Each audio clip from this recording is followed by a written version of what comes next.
મિત્રો, તમિલનાડુના મુખ્યમંત્રી થલાપતિ વિજયે મુખ્યમંત્રી તરીકે પદ ગ્રહણ કર્યો, શપથ લીધાને તુરંત ત્રણ વસ્તુની જાહેરાત કરી.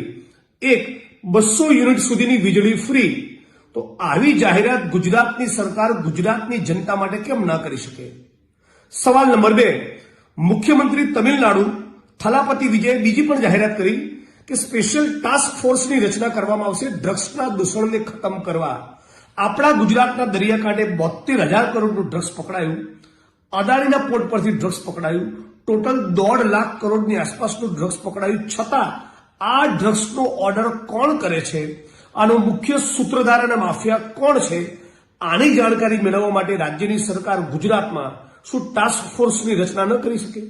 અને મહિલાઓની સુરક્ષા માટે પણ તમિલનાડુના મુખ્યમંત્રી થલાપતિ વિજયે મહિલા ટાસ્ક ફોર્સની પણ રચના કરી. ગુજરાતમાં આવી રચના કેમ નથી થતી? ગુજરાતીઓ જાગો, ગુજરાત ડિઝર્વ્સ બેટર. આ ભારતીય જનતા પાર્ટીનો કાટમાળ બહુ માથે લઈને ફર્યા. હવે આમાંથી મુક્ત બનો.